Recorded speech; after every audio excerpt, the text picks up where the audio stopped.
people come in the store every day that fall in love, and they're leaving New York City and they're moving to New Hope, and they're going to be the new piece of the puzzle.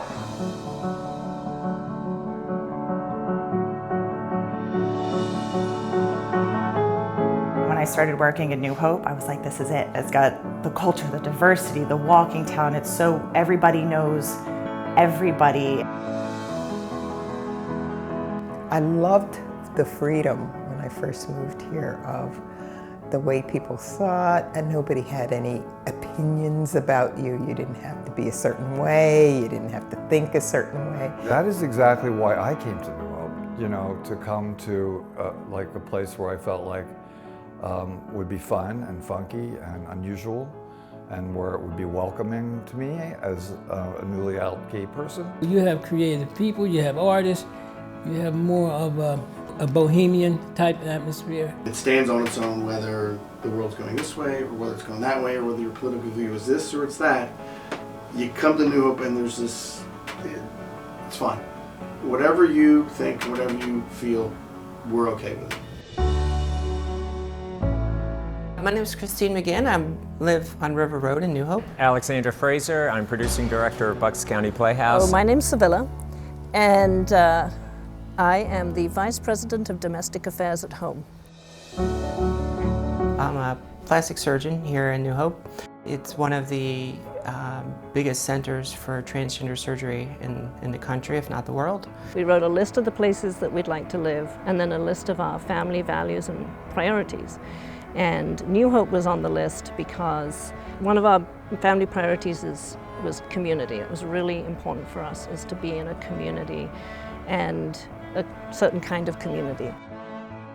For, 150 years, it's been a place that anybody could come. I loved the woman who said that New Hope is filled with black sheep.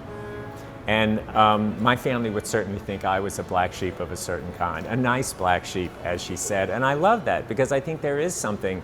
This is a place with a lot of nice black sheep, and that's a special thing.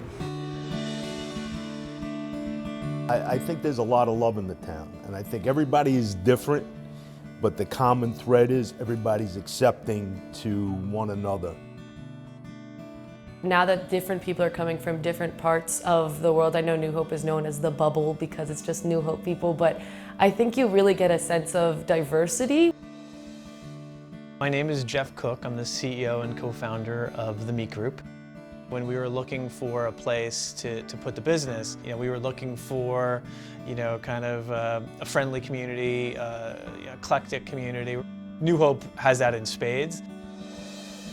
My name is Matt Hansen. I'm the president of New Hope Celebrates, and New Hope Celebrates organizes the Pride Parade every year for the past 15 years in New Hope, and we do events throughout the year as well. Go! No matter what age you are, who you are, you're going to be accepted here. So I loved coming here as a kid, and then loved coming here when I was in college, and I love living here because of that acceptance, and I want to keep that going. But a lot of the people I've seen who've been moving in, even people who are moving in from New York, they actually move here because they want that sense of community. So I feel like they're almost seeking it out more than people who are here. The way I sound, any place else that I would go, I would be pegged as a certain type of person, except here. I mean, it's great. People take the time to get to know you and realize that you're not too dissimilar from them. And I think that's a big part of New Hope. People from all over the world come here, and it's really such a magnet, and that's the thing that I think keeps me so engaged, is that there's so many fabulous people here. It's really extraordinary. You do meet a lot of people here who feel committed to the idea that we should be creating a community that is truly welcome. There's a real presence here in New Hope.